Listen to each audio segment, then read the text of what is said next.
Say hello to Branch. Hi there!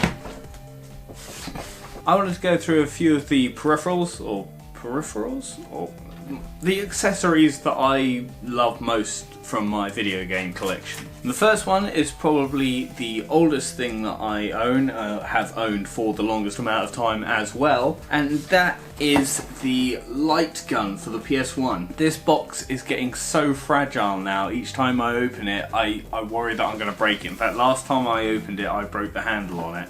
I'll show you exactly what it is. For those of you who grew up in arcades, you may remember a shoot 'em up called Time Crisis, and that is mainly what I use this gun for. So we've got the gun, the pedal, and all the wires and thingamajigs there. Which brings me nicely onto my second item, which is the link cable for the PlayStation 1, which means you can connect two PlayStation 1s together and have them playing on two different screens. As long as you have two of any one game, and there are very few select games that you could actually do that with, one of them being a racing game called Test Drive 4.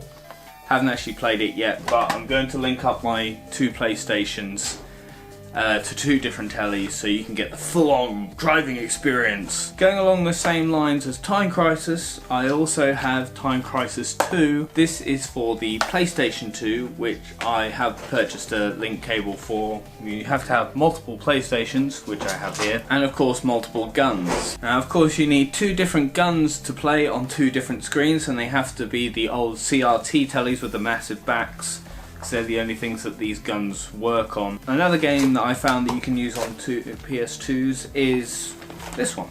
Well, these two. Staying with the whole PlayStation theme, I've got this lovely yellowing arcade joypad stick thing. As many of you will know, if you have any consoles or accessories a bit like this from way back in the day, they do start to go a bit yellow after time, and still works absolutely fine, which is surprising how old it is. I have no idea where I got this from or how long I've had it, but it's been a very long time. After the original PlayStation was brought out, or the PSX, Sony decided to downgrade it and bring out a more portable console that was called the PS1. Now, my friend's got mine at the moment, so this is what it looks like. They also brought out a small screen that you could attach to the PlayStation 1. Of course, it's an absolutely tiny screen, but it works just as well. Back in my college days, my friend had a GameCube, and he also had the GameCube screen. As opposed to the PlayStation 1, PlayStation games are usually 1 or 2 player. Trying to play 4 player on a GameCube screen this small was very difficult. I don't know if you remember Smash Bros, but it zooms out if you're further away from each other on the screen, and that was very, very difficult. And it even has 2 headphone ports, so that's pretty cool. These last two are probably my favourite of my accessories, and that is the EverDrive.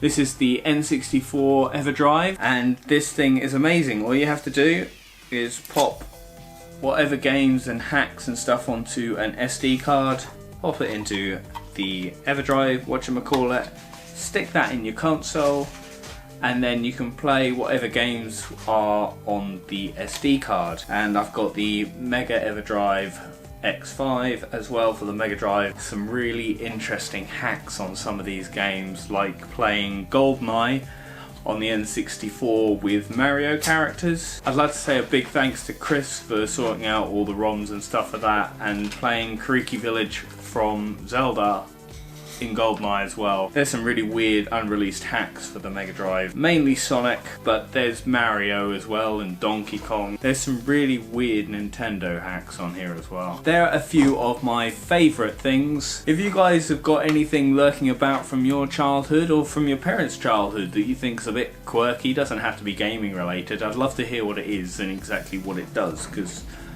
sometimes that's not always very obvious. Thanks for watching, guys, and I'll see you later. Bye!